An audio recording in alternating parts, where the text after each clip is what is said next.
Դատական նիստեր երեք։ Դատական նիստեր, այո, բոլոր ում հասցնում են այս մարդիկ ուղղակի դատի են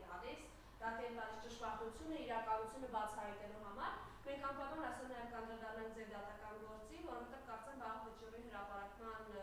է եզրափակիչ, բայց մինչ այդ մեր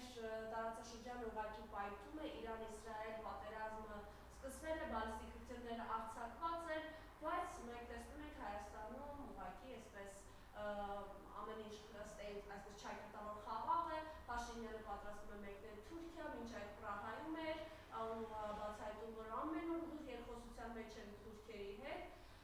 Խնդրեմ, երևի սկսենք Իրան-Իսրայել պատերազմից եւ ինչ է սպառնում մեզ ու Սյունիքին ըստ էության, որովհետեւ բոլորը սարսափում են ձեր մտքից ինչ կարող է սպառնալ, հետո արդեն մյուս թեմաներին։ Ուրեմն Իրանի եւ Իսրայելի պատերազմը դա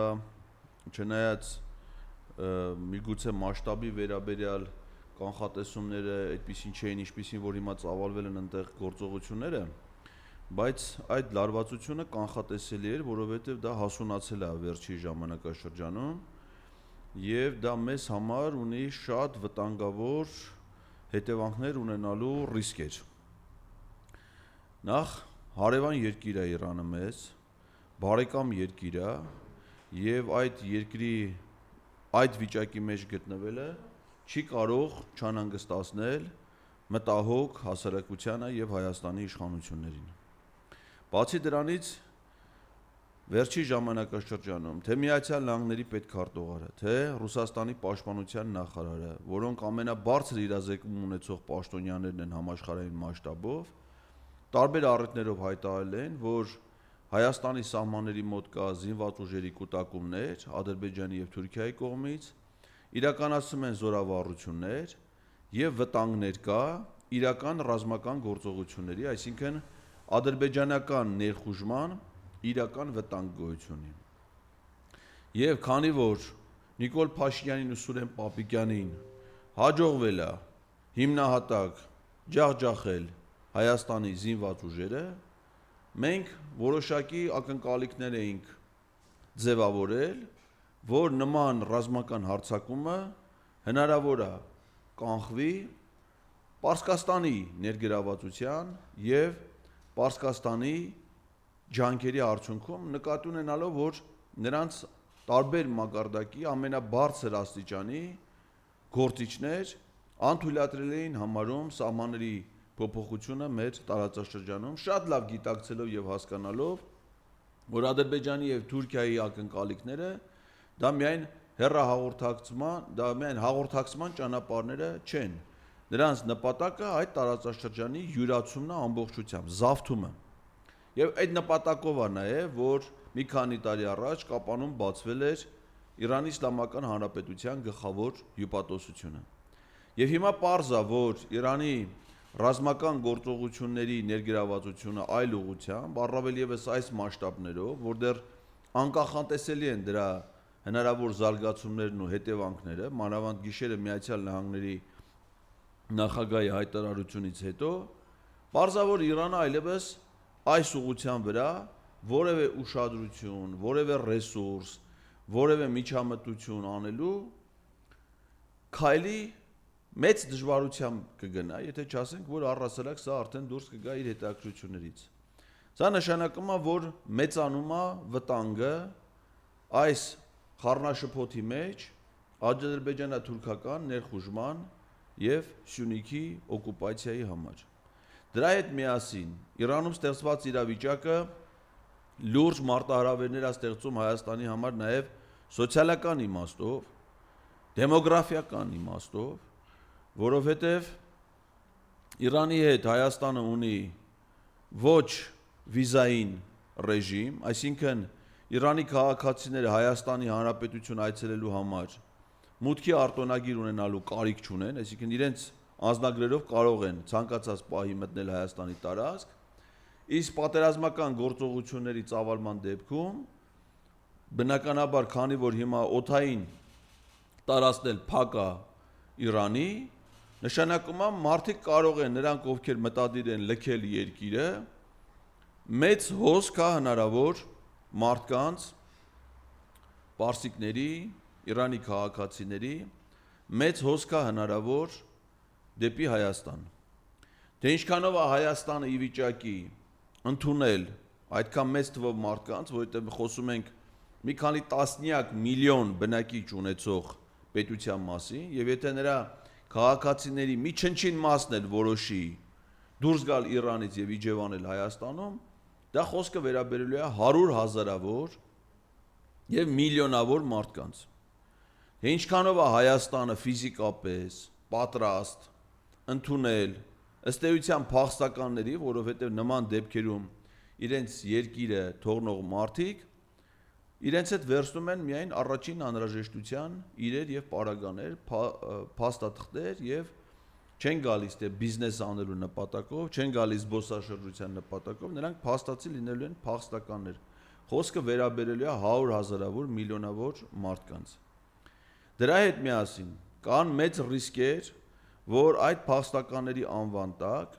Հայաստան կարող են գալ նաեւ մեծ թվով ադրբեջանցիներ։ Իդեպ պատահական չէր, որ Իրանի հետ ռազմական գործողությունների մեկնարկից մի քանի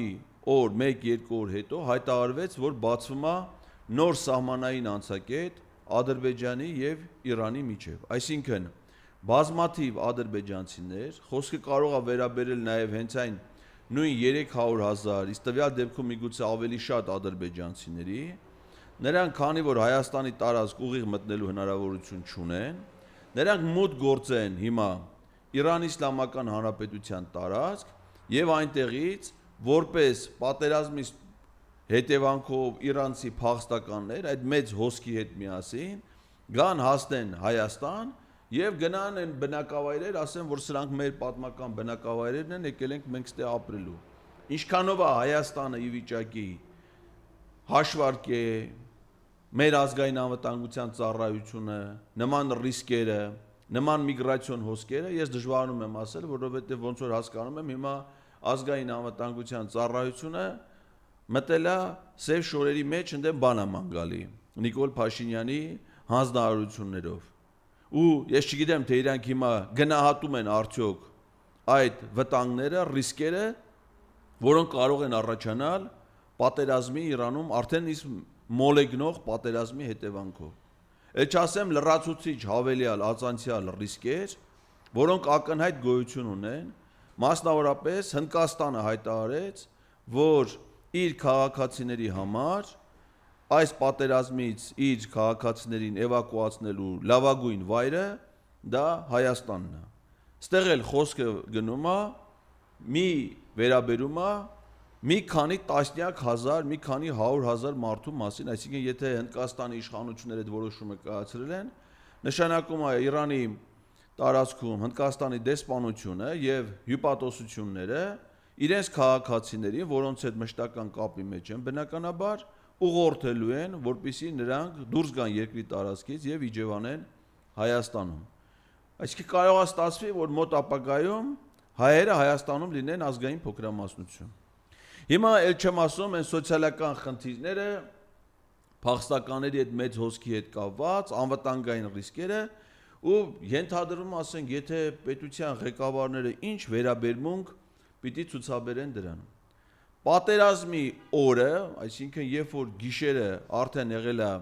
Իսրայելի հարձակումը Իրանի վրա, բնականաբար Հայաստանի վարչապետին այդ մասին ենթադրվում է, որ պիտի տեղեկացրած լինեն, որովհետև խոսքը ինչ-որ ռեստորանում կռվի մասին չի էլի Իրանում, ինչ-որ մի ռեստորանի բակում։ Հայաստանն էլ ունի, իդեպ ասեմ ձեզ, արտաքին հետախուզության, չեմ ուզում խոճապ տարածեմ, բայց ունի արտաքին հետախուզության ծառայություն, որը ղեկավարում է միջազգային հայտնի հետախուզ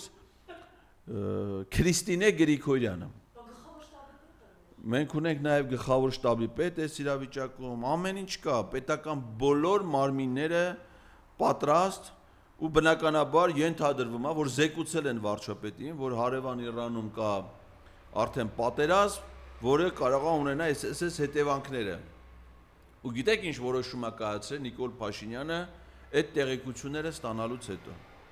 Ստրատեգիական որոշում, որը բխում էր հայ ժողովրդի եւ Հայաստանի Հանրապետության շահերից։ եւ ընդհանրապես մեր տարածաշրջանի անվտանգության շահերից։ Մայրամիկի հետ գնացել է Չեխիա։ Այսինքն գիշերը լինում է Իսրայելի հարձակումը Իրանի վրա ու լուսաբացին Նիկոլ Փաշինյանը իր կնոջ ծննդաբերած եւ իր կողմից հայրությունը ճանաչած մի աղջկա հետ դա դեռ չի նշանակում որ նրա աղջիկն է վերջի շրջանի այս քննարկումները արդեն տարբեր կասկածներ են առաջ բերում մանավանդ այդ աղջկա նմանությունը իր ենթադրյալ հայրիկին վերցնում է այդ աղջկան ու Չեխիայում գնում է մասնակցի ինչ-որ մի հատ սեմինարի որտեղ ինքը պիտի խոսի Հայաստանի եւ հարևան երկրների հարաբերությունների զարգացման հարևան երկրում պատերազմը ինքը գնացել է Չեխիայում քննարկում է Հայաստանի ասենք ես ուզում եմ իմանամ չեխ հասարակության մեջ ում կարա հետաքրքրի Հայաստանի հարաբերությունները իր հարևան երկրների հետ Ես Չեխիայի մի քանի անգամ եմ եղել եւ ուսումնական այցի նպատակով տեղական ինքնակառավարման ծրագրով եւ նաեւ զբոսաշրջային նպատակներով Ճիշտ ասած ընդ ում տեսել եմ հիմա չեմ պատկերացնում էլ ասենք օրինակ Կեմպերսներ գործարանի աշխատողներից որ մեկին պիտի հետաքրի Հայաստանի հարաբերությունները հարևան երկրների որ Նիկոլ Փաշինյանը գնացել է Չեխիայում այդ մասին խոսի որ Չեխ հասարակությունը մի քիչ հանգստան է, որովհետև շատ անհանգիստ էին այս վերջի շրջանում, այլ ասում բայց ձեր հարաբերությունները հարևանների հետ ո՞նց կլինի։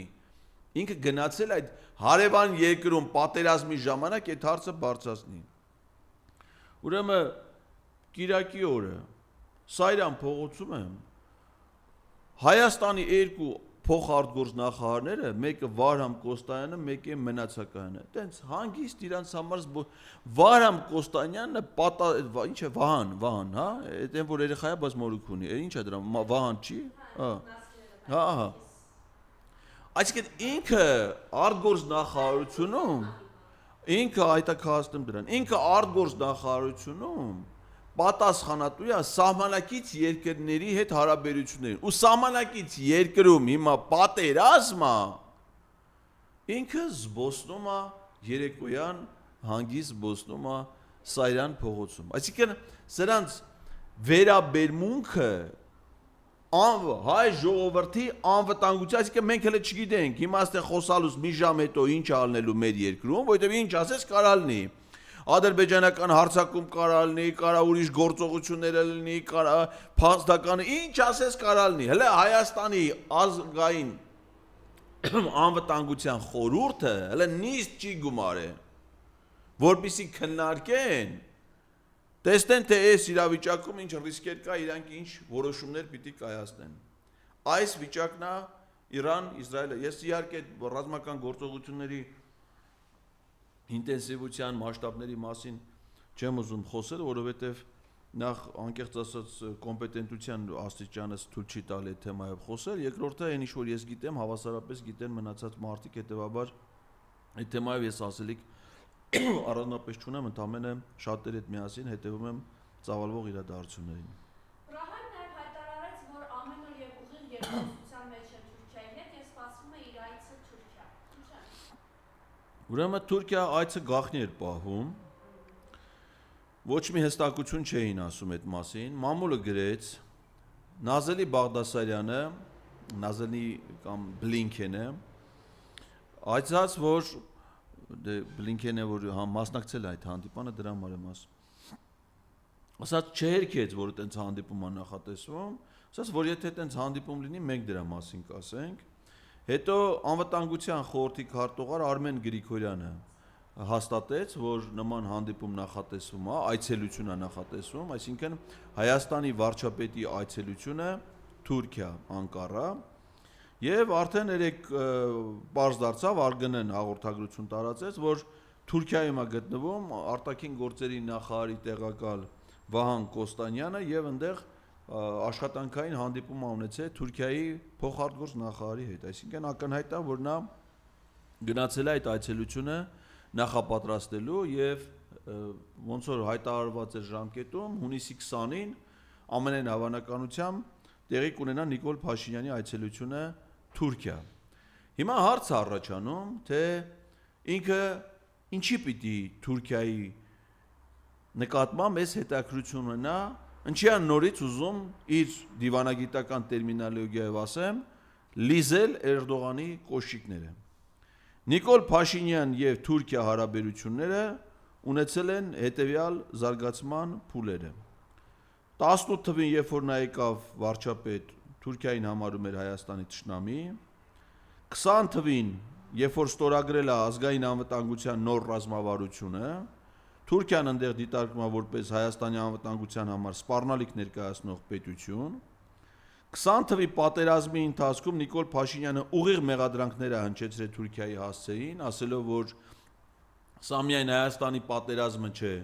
Թուրքիայի դեմ, Ադրբեջանի դեմ, այլ նաև պատերազմ է Թուրքիայի դեմ, այս պատերազմով Թուրքիան վերադառնում է տարածաշրջան, իրագործելու 100 տարի առաջ կիսատ թողած իր նպատակները, այն է բնաջնջել հայ ժողովրդին եւ վերացնել հայոց պետականությունը։ Սա ասել է Նիկոլ Փաշինյանը 20 թվի պատերազմի ժամանակ եւ իր ուղերձներում եւ հնդկական պարբերականներից մեկում տված հարցազրույցի ժամանակ։ Պատերազմից հետո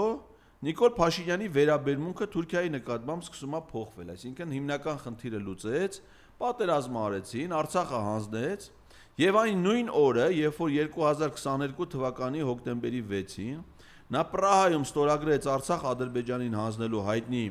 երկրորդ կապիտուլյացիոն հայտարարությունը, այդ նույն օրը Պրահայում նա աշխատանքային հանդիպում ունեցել Թուրքիայի նախագահ Ռեջեփ Թայիփ Էրդողանի հետ, որը Նիկոլ Փաշինյանի եւ Էրդողանի պատմության մեջ առաջին հանդիպումն է եղել, այսինքն առաջին անգամ իրանք հանդիպել են Արցախը Ադրբեջանին հանձնելու օրը։ Մեծ հավանականությամբ ինքը զեկուցել է, որ այսօր պատրաստվում է այդ փաստաթուղթը ստորագրի եւ այդ որոշումը կայացրել է։ Դրանից հետո 2023 թվականին, երբ որ Արցախը գտնվում էր տոտալ շրջափակման մեջ, այսինքն այլևս ոչ թե բնապահպանների կողմից, այլ 23 թվականի ապրիլի 23-ին Հակարի կամրջում տեղադրվել ադրբեջանական հսկիչ անցագրային կետը եւ Արցախը պաշտոնապես է գտնվել շրջափակման մեջ, 2023 թվականի հունիսին շրջափակման օրերին Նիկոլ Փաշինյանը մեկնել է Թուրքիա եւ մասնակցել է Թուրքիայի նախագահ Ռեջեփ Թայիփ Էրդողանի երթնակալության արարողությանը երկրորդ ժամկետում նախագահ ընտրվելու կապակցությամբ։ Դրանից առաջ Հայաստանը Թուրքիա ուղարկել է մարդասիրական օգնություն Թուրքիայում տեղի ունեցած երկրաշարժից հետո եւ ոչ միայն մարդասիրական օգնություն, այլ նաեւ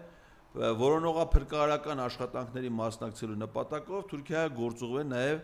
Հայաստանի փրկարար ծառայության փրկարարական ջոկատ եւ Արարատ Միրզոյանը անձամբ այցելել Թուրքիա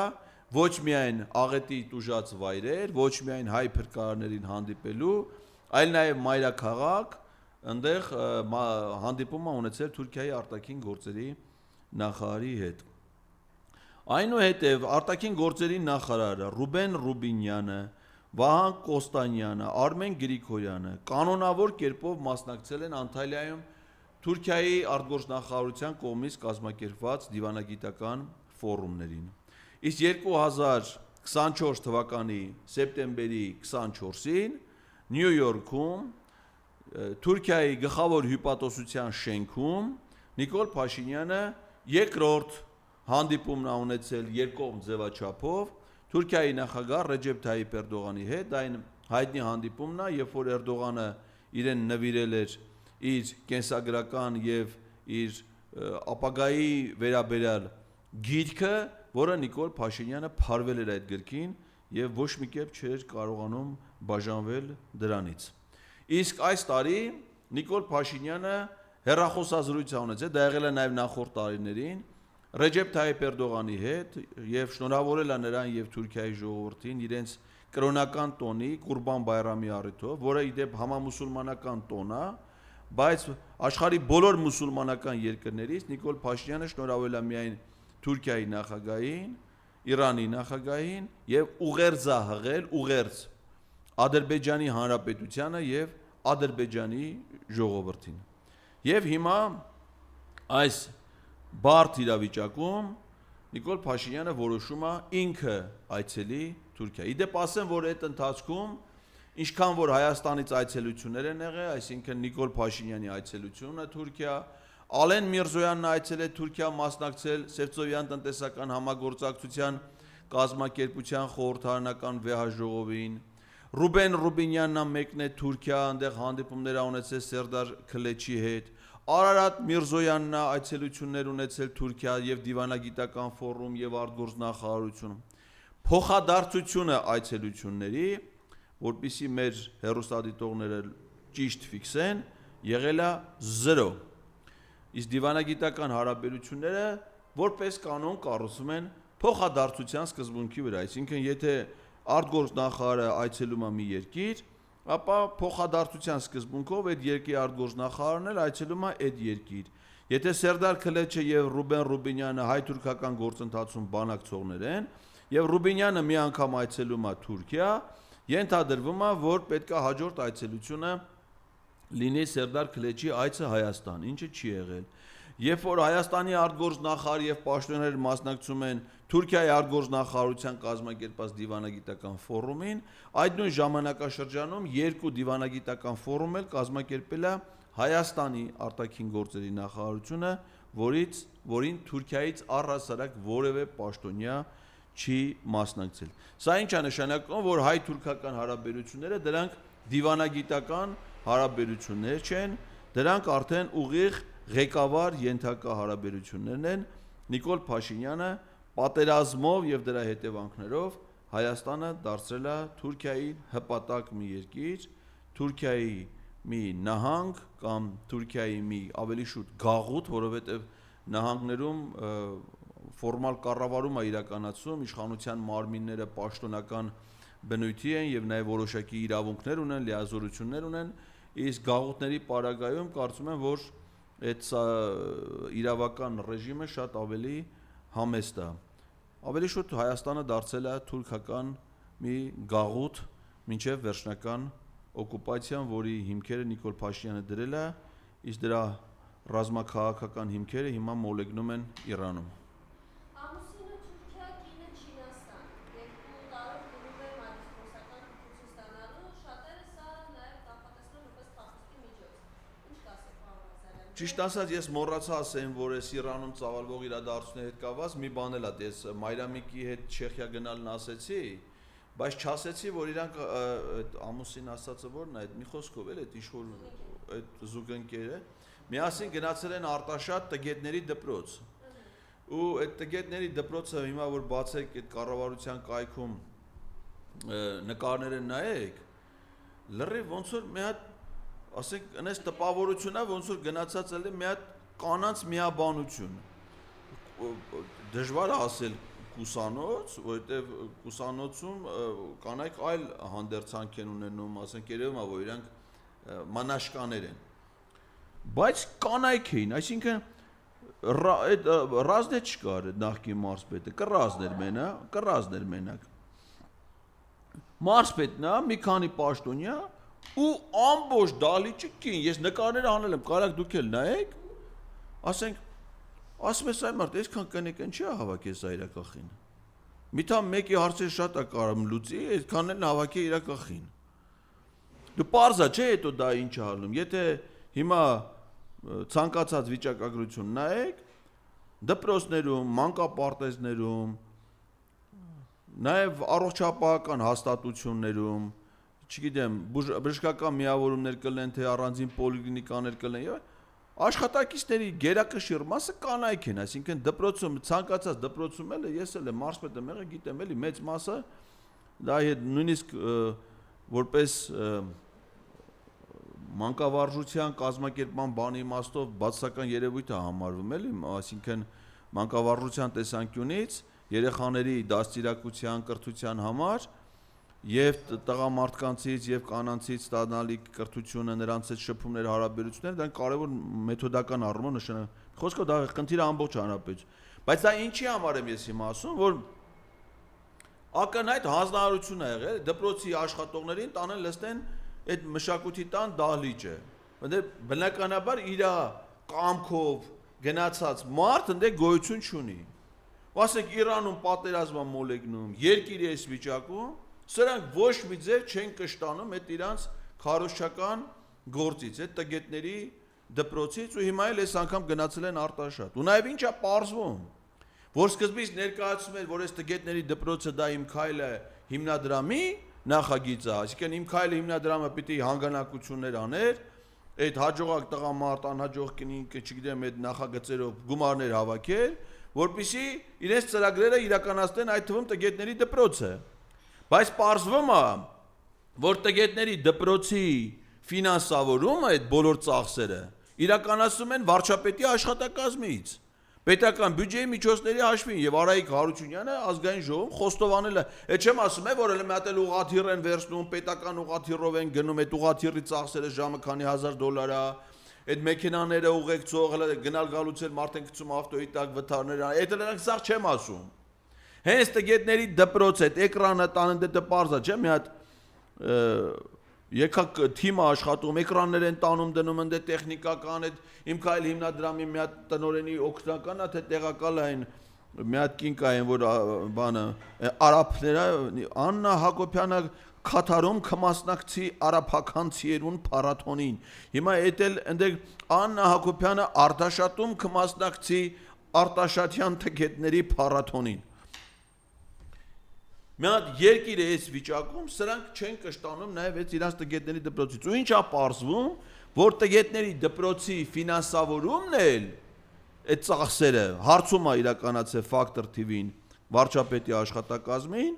պարզվում է որ դա գաղտնի է այսինքն ընդհանրապես գաղտնիք ինչը կարա լինի պետության մեջ օրինակ ռազմական ծախսերը կարա գաղտնի լինի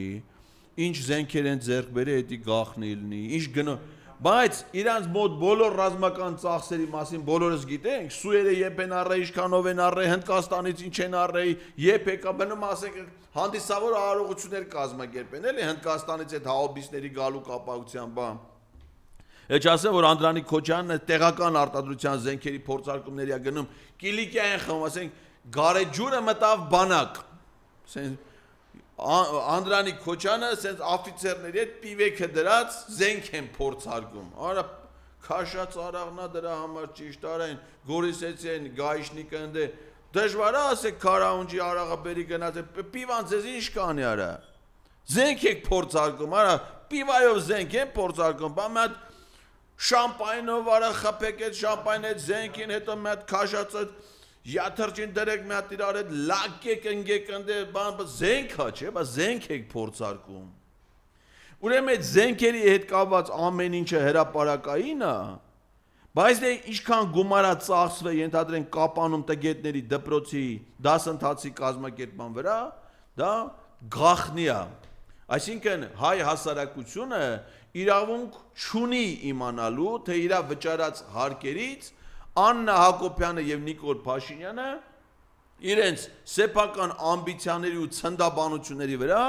ինչ միլիոնների փողեր են ծախսում հասարակությունը պետք է դրա մասին չիմանա բայց ասենք օրինակ եկամտահարկ վճարող ամեն մարդ իմանա ինքը ինչքան եկամտահարկ է վճարում հիմա սրանք դրել են պարտադիր եկամուտների հայտարարագրման համակարգ որ ոչ միայն որն դա գիտեք ում է վերաբերում Գրանցված աշխատողներին, այսինքն այն մարդիկ, ովքեր գրանցված աշխատող են, արդեն եկամտահարկ իրանց վճարել են, սոցիալական վճարները վճարել են, զինծառայողների ապահովագրական հիմնադրամի պարտադիր դրոշման վճարները վճարել են, ասում այդ սա վճարել եք, ճիշտ է, բայց հələ մի հատ բերեք ձեր հայտարարները տենան կարող, հարսանիք, մարսանիք էլ եղել Ռուսաստանից բարեկամ եք ունեցել, նայելա ձեզ փող տվել, բայց եթե տվելա դրա հայտարարագիր ուր, բերեք Դրա հարկերն է վճարեք, որովհետև տիկին Աննան տգետների դպրոց է բացել եւ այդ տգետների դպրոցում ինքը դասախոսություն է կարդում, որի վրա ծախսվող փողերը դուք պիտի չիմանաք, դուք պետք է մենակ վթալանվեք, որովհետև դուք արդեն ադրբեջանա-թուրքական տիրապետության տակ գտնվող գաղութի բնակիչներ եք եւ այդ գաղութի ստրկատեր սինյոր Լյոնսյոն եւ իր կնիկը Պիտի ձեր թալանեն ու կեղեքեն իրենց սոփ ու շվայտ կյանքի համար, իսկ ինչի վրա են իրանք ծախսում իրանց փողերը, դուք դա պիտի չիմանաք, սա է սրանց մոտեցումը, իսկ հիմա ինքը գնում է Չինաստան նորմալ համասարանում Արա, ուրեմն աննորմալի նորմալը ո՞րն է։ Ասեք Չինաստանի այսքան կամ այն ինչ որ կարա, ես մտածում եմ, ըստ թյուրիմացություն կամ մի բան այն չի։ Չինաստանի հետ նա ինչ գործ ունի, չէ՞։ Այն ինչ որ կարա իր հետաքրությունների շրջանակում լինի, էդի Չինաստանում չի աղջի ջան, էդի Հնդկաստանում է։ Այդ ուսմունքը, որը կարա քեզ հետաքրի, էդի չինական չի։ Էդի հնդկական է։ Դու պիտի երևի գնաս Հնդկաստան։ Թե կարող է Հնդկաստանի կարիք չունի, արդեն ինքը կարա ընդ է։ Չգիտեմ։ Ծաղրում են մեր հասարակությանը, որովհետև առիթ են տվել մեր հասարակությունը, որպեսզի իրենք մինչև հիմիկվա այդ արածները մարսեն, դրա համար էլ Փախուստի միջոցով դիտարկում եք պարոն Ղազարյան։ Եթե փախուստի համար պարտադիր պիտի ուսանող էլի որ փախնի, ուսանողականով հա փախնի։ Չէ։ Փախուստը իրանց ծրագրերում միշտ էլ առաջի պլանի վրա է, բայց չեմ կարծում, որ անպայման պիտի ուսանողի կամ թոշակառուի կարգավիճակում փախնեն, էլի։ Հայ առաքելական եկեղեցու դեմ արշավը այս բանը մի քիչ նվազել է։ Ոչ մի նվազում չկա։ Ոչ մի նվազում չկա, ինքը այդ հանձնարարությունը որ տվել էր, որ պիտի խմբեր ձևավորվի, այս վերջերս ես Բորիս Մուրազիից լսեցի, որ ասաց, որ կառավարությունում արդեն այդ հանդիպումը տեղի է ունեցել, առաջին այդ նախաձեռնող իրանց այդ խմբի արդեն հանձնարարությունները տվել է, գաղտնի են պահում կազմը, թե ովքեր են ընդգրկված այս դավաճանական խմբի, չնայած ընդ գաղտնի պահեն չպահեն ամեն ինչ պարզ է, աղանդավորները պիտի լինեն, մի քանի այդ քպեական են, մի հատ Գեղարքունիքի մարզից մի հատ բանը կա են, որ երեխան դրել է սմայլիկ։ Հիմա որ նայում հայացքից նո ասենք չի կարելի դες մարդկանց վերաբերյալ բան ասել, դրանք կամ դες մարդիկ միշտ կարեկցանքի արժանի են էլի, չի կարելի ասենք դա համար բան չեմ ասում։ Մի խոսքով նա որ իր երեխան դրել է սմայլիկ, որը ի դեպ կարծեմ բանը թուղթ անեց է բանակից ազատվելու համար հոգեկան շեղումների հետ կապված, բայց պատերազմի ժամանակ ջոկատա ստեղծե։ Ուրեմն սա ասում ենք էլ է պատրաստ ընդգրկվի այդ խմբի կազմում։ Ու այդ իր խումբը ստեղծել է ու մտադիր են այդ գրոհ իրականացնեն եկեղեցու վրա։ Իհարկե եկեղեցու արձագանքը առայժմ չափազանց զուսպ է, հավասարակշռված եւ ըստ էության եկեղեցական կարգերին, կանոններին համապատասխան, որ նրանք չեն տրվում արտաքին այդ միջամտություններին, եկեղեցին կառավարվում է, եկեղեցու ներքին հարաբերությունները կարգավորվում է ներքին կանոններով, իսկ Հայաստանի Հանրապետության օրենսդրությունը արգելում է իշխանության մարմինների որևէ ներկայացուցչական մասնակցությունը կրոնական կազմակերպություններին, նույնիսկ արգելվում է, մենք 91 թվականին Գերագույն խորհրդի կողմից ընդունված օրենք ունենք, որը մինչև հիմա ուժի մեջ է, կոչվում է խղճի, դավանանքի եւ կրոնական ազատությունների մասին Հայաստանի Հանրապետության օրենք, որը արգելում է պետական իշխանության մարմիններին միջամտել կրոնական կազմակերպությունների գործունեությանը, ընդգրկված լինել նրանց կառավարման մարմիններում, որևէ ձևով ազդել նրանց գործունեությանը։ Քրեական օրենսգիրքը արգելում է հանցանքի տեսակա սահմանում կրոնական կազմակերպությունների գործունեությանը միջամտելը, ծեսերը խոչընդոտելը, կրոնական կազմակերպությունների որոշումների կայացմանը միջամտելը, դրանք համարվում են հանցանքի տեսակ։ Այդ հանցանքը ավելի խիստ պատժաչափեր է սահմանում, եթե դա իրականացվում է պաշտոնատար անձանց կողմից իրենց պաշտոնական դիրքը չարաշահելու միջոցով։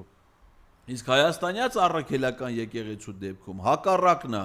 ոչ միայն արգելվում է պետության միջամտություն, այլ հակառակը պետությունը արտոնություններ է սահմանում հենց հայաստանյաց առաքելական Սուրբ եկեղեցուն, դրա համար էլ 2007 թվականին ընդունված օրենք կա Հայաստանի Հանրապետության եւ հայաստանյաց առաքելական Սուրբ եկեղեցու հարաբերությունների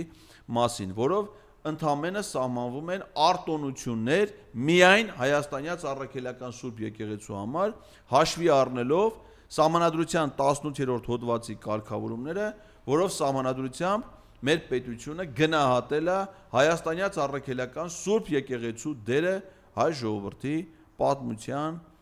ավանդույթների, մշակույթի, լեզվի պահպանության գործում եւ այլն։ Այնց որ իր այս ամբողջ արշավը դա բացի բարոյական տեսանկյունից անթույլատրելի լինելուց նաեւ իրավական իմաստով հանցագործություն է, դա սահմանադրական կարգի տապալման ակնհայտ քրեական ենթադրյալ հանցագործություն է, որովհետեւ մեր պետությունը սահմանադրությամբ աշխարհիկ պետություն է եւ որևէ ձևով չի կարող պետական մարմինների միջամտություն լինի կրոնական կազմակերպության գործունեությանը։ Սա իշխանության չարաշահում է եւ այդ ամեն ինչը արվում է, այսինքն խախտված են Հայաստանի սահմանադրությունը, խախտված են Հայաստանի մի շարք օրենքներ, միայն ու միայն մի բանի համար, ինչա թե վեհապար հայրապետը մայիսի 28-ին Շվեյցարիայում ելույթ է ունեցել եւ խոսել է Արցախյան պատերազմի մասին, դա որակելով որպես Ադրբեջանի կողմից ռազմական հանցագործություն, Թուրքիայի աջակցություն այդ ռազմական հանցագործությանը, Արցախահայության ցեղասպանություն, բռնի տեղահանություն, նրանց վերադարձի իրավունք, խոսել է ռազմագերիների մասին, խոսել ադրբեջանական օկուպացիայի տակ գտնվող քրիստոնեական, դա համամարտկային նշանակություն ունեցող քրիստոնեական հուշարձանների նկատմամբ բարբարոսությունների մասին եւ անմիջապես դրանից հետո մայիսի 28-ին ա եղել վեհապարի ելույթը, մայիսի 29-ին կառավարության նիստում Նիկոլ Փաշինյանը արդեն սկսեց այդ իր գրեհ կաբանությունը եկեղեցու հասցեին ամսի 30-ից էլ մարդու կնիկ սկսեցին իրաց գրառումներով արդեն հարցակվել ուտեն շարունակական, հետո վեհապարի հետ կապված անձնական խնդիրներ, վեհապարը զավակ ունի, այ ախմախ վեհապս բոլորս է վեհապարի զավակներն ենք, բայց վեհապարի առանձնահատկությունն է, որ ամբողջ իր եկեղեցու նվիրալները համարում են վեհապարի զավակներ։ Դու մեկին գիտես, այա մեկը չի, այո շատ են։ Դու կնա քո էլացի տերը կանգնի, դրանց հերերը կան ամեն մեկին իրանը տանի, կարող է պարզվի կուսակրոնը դու ես։ Դու աշխարհքու դարդն է քաշում։ Դու ընկել ես խախի զավակներին ես մանգալի։ Երբ որ Էդ էլ մի հատ ուրիշ օրենքի խախտում է, անհատական տվյալ սահմանադրությամբ արգելում է մարդուն հետապնդելը, մարդու մասին տեղեկություններ հավաքելը, անօրինական տեղեկություններ հավաքելը, անհատական տեղեկությունները, դրանք օրենքով պաշտպանված են։ Մարդը անկախ դրանից ինքը հոգևորական է, գիտնական է, սպորտսմեն է, լրագրող է, չգիտեմ, գործարար է, ուսուցիչ է, բժիշկ է, անկախ իր առաքելությունից, կոչումից, մասնագիտությունից անհատական տվյալների պաշտպանության մասին օրենքով պաշտպանված է։ Վահագ Ալեքսանյանը, որ չգիտի իր հերնով, անգե մանա գալի ասում է վեհապարա երեխան։ Այ բալա, դու հələ մի հատ գնա, դու մի հատ ընտանիք կազմի երեխա ունեցի, տեսախ երեխան ունենալը ինչ բան է։ Ընկած կուսակրոնություն են ստուգում, ով գիտի քանի հոգու կուսակրոնություն է ստուգ է բանակում են վիճակում։ Ինչ իմանաս ինչ այլ է։ Ինչ իմանաս, ասում են։ Հիմա այնքան մարդ կա, ես էլ եմ իմ մոտ էջում նկար դրել, ասում են Նիկոլ Փաշինյանը էլ չի բեի տղան։ Դե գնա, ապացուցի որ չէ։ Այդ ընդ որում ժամանակակից գիտությունը հնարավորություն տալիս է։ Ալիևին խնդրի, Էլչիբեի հիմա Ստամբուլում էր մեռը, բայց Բաքվում է թաղված։ Այդ շահիդների պուրակում է դրա գերեզմանը։ Թող այդան մի հատ Արտաշիրիմում անեն, հանեն այդ իր այդ ոսկորներից բանից անալիզները վերցեն, գան Նիկոլի ոսկորներից է վերցեն, տանեն իրար հետ համադրեն, տեսնեն, այդ իր հերնա թե իր, որտեվ նկարը նայում ես, այնքան մարդ իր հորը տես նման չի։ Հələ մի հատ տեսեք, ասենք, մինչև հիմա մեզ ասել են, որ ով է, Վովան։ Իր միջերոց դրանց տան միակ նորմալ մարդներ, ով որ մի դրան։ Վովայի նկարը հետ է նկարվել է, նմանություն կա, բացարձակապես ոչ մի կապ չու, Էլչիբեի նկար դնում ես կողքը, մեկի մեկ, Էլչիբեյն է եթե նա ծնվել է հունիսի 1-ին, նշանակում այն ինչ որ եղել է 74 թվականի սեպտեմբերին, 74 թվականի սեպտեմբերին Էլչիբեյն եղել ազատության մեջ, 75 թվին էլ արդեն բանտում է եղել, չի կարած է գա իր էլացին տիրություն անի, ասեցիք, հիմա, կասկածա, գնացեք ոսկորները հանեք, բերեք, թույքն էլ էթա տեղում հենց, բայց չէ, պիտի մի քիչ հավաստի լաբորատորիա, ադրբեջանական լաբորատորիաները ես չեմ վստահում։ Մի խոսքով, վերցնել էթան Չեխիա, Էթա, էլչի բե ոսկորները վերցի, մայրաբիկինը վերցեն, էթան Չեխիա, ասեն, բալես, մատ եկել ենք, քոնն է դու։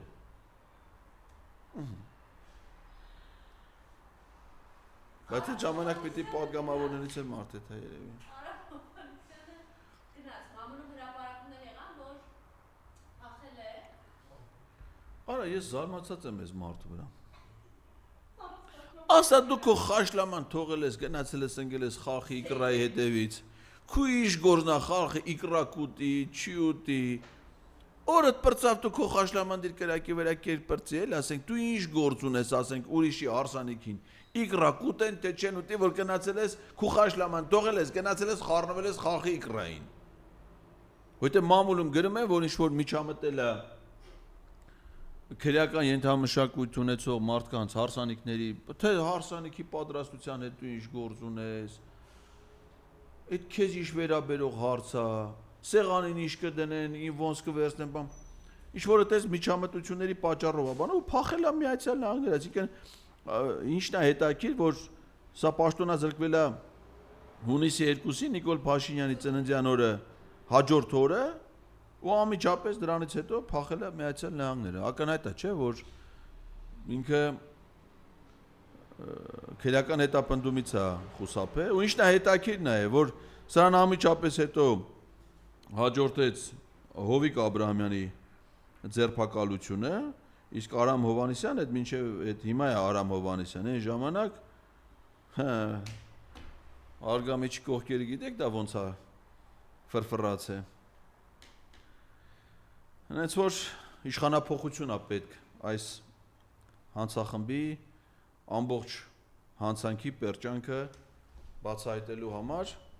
իսկ դրա համար գոյություն ունի պաշտոնական հնարավորություն, վարչապետին անվստահություն։ Դենամ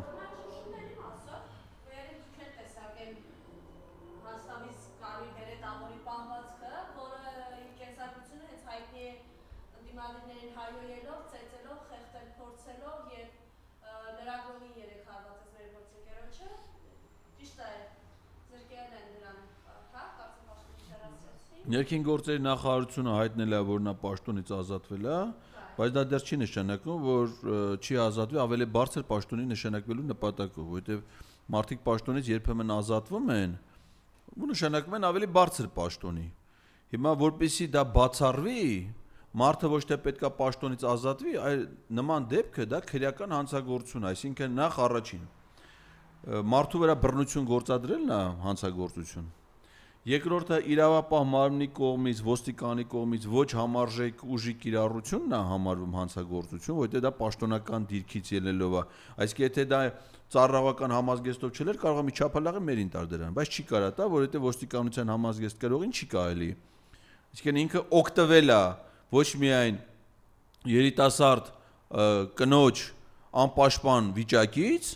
այլ նաև օգտվել է իր ծառայողական կարգավիճակից, որովհետև գիտի, որ ինքը դա անի, իրեն պատասխան չեն կարալու տան, ոչ ինքը, ոչ աղջիկը, ոչ իր կողքի գտնվող մարդիկ։ Դա էլ է հանցագործություն եւ նաև մի հանցագործություն էլ է լրագրողի մասնագիտական գործունեությանը խոչընդոտելը, որովհետև մերին այնտեղ չէր գտնվում իր անձնական հետաքրություններից ելնելով, այսինքն չէր գնացել ժամանցի վայր, իր համար նախընտրելի ժամանցի վայր։ Ինքը որպես պրոֆեսիոնալ լրագրող գնացել էր լուսաբանելու հանրային ակցիան, հասարակական դժգոհությունը Քասախ գյուղում, որը առաջացել է այս իշխանությունների պատճառով, որ թույլ չեն տալ այդ մարդիկ իրենց գյուղից գան Երևան, իրենց գործերին էլի հետ գնան։ Գնացել էր լուսաբանելու հանրային դժգոհություն, այսինքն նա այդ բռնությանը ենթարկվել է իր կարգավիճակից ելնելով, որպես լրագրող իր մասնագիտական գործը։ Հիմա հանցագործությունների, հանձնագործներին պաշտոնից չեն ազատում, հետո սպասեն մի քիչ աղմուկը անցնի, հանդարտվի, բոլորի ուշադրություն դուրս գնա, նրան նշանակեն ավելի բարձր պաշտոնի։ Նման դեպքերում հարուցվում է քրեական վարույթ, քրեական վարույթով տանում են դատանում, ճանաչում են մեղավոր, որը տվյալ դեպքերում նման հանցանքների համար որպես պատժի տեսակ է համարվում պաշտոնների անհամատեղելություն, այսինքն որոշակի ժամանակով արդեն անթույլատրելի է համարվում այդ մարդուն որևէ պետական պաշտոնի նշանակելը։ Քանի դեռ դա տեղի չի ունեցել, դժվար է ասել, այսօրվա պաշտոնազրկումը հետագայում պաշտոնական առաջխաղացման համար արվում, թե չէ։ Իսկ նման տեղեկություն չկա, որ այդ գործի հանգամանքների ուսումնասիրության նպատակով նախաձեռնված լինի քրեական վարույթ։ Քրեական վարույթ, թերևս ամփոփելով ասեմ, նախաձեռնված էր իմ նկատմամբ բռնության գործով, որի վերաբերյալ դատարանը վաղը կայացնելու է որոշում, ովքեր որ հետաքրքրված են, կարող են գալ նաև դատարան կամ հետևել դատական նիստերին, եթե լինի ուղիղ եթերով հեռարձակում, կարծում եմ կլինի, ժամը 12-ին Երևանի քրեական դատարանում առաջին ատյանի դատանը կհրապարակի դատավճիռը Աչափնյակ նստավայրն է Նազարբեկյան 40 հասցեում, դատարանը կհրապարակի իմ նկատմամբ 2022 թվականի հոկտեմբերի 18-ի մահափորձի դաժան բռնության գործով վերջնական դատավճիռը։ Հիմա չեմ ուզում ասեմ թե դա ինչ վճիռ կայացնի, բայց արդեն ենթադրում եմ թե դա ինչ վճիռ ալնելու, վաղը վճռից հետո կասեմ թե դա։ Մի բան կարամ ասեմ, որ մինչև հիմա իմ նկատմամբ այդ դաժան բռնությունը, սպանությունը կազմակերպած մարդիկ, ովքեր որ ֆիզիկապես ինձ ենթարկել են բռնության, մեկ օր անգամ չեն ձերբակալվել,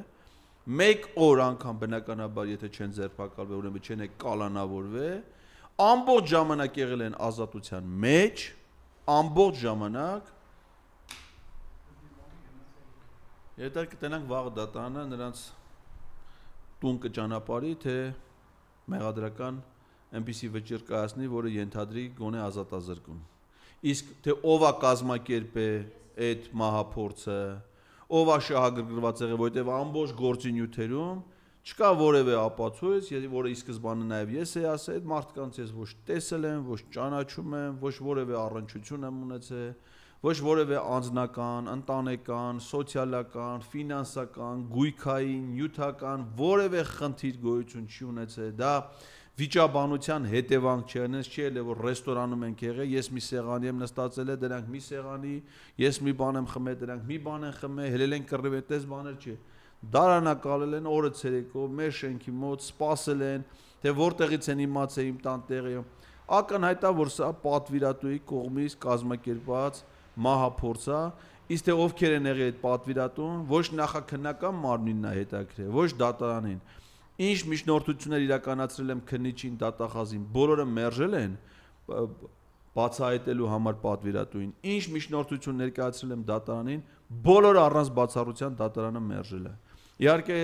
այս ամեն ինչի իրավական գնը ես սրանով չեմ սահմանափակվելու։ Վաղը թող մի հատ վճիռը հրապարակեն, վճռով կխոսենք։ Բայց ես արդեն ինչ որ մինչև հիմա կա, սա շարունակություն անալու։ Այս հանցագործությունը բացահայտվելու է, որովհետև եթե այդ հանցագործությունը չբացահայտվի, դա միայն իմ ինքնասիրության, իմ արժանապատվության, իմ իրավունքի հարց չի։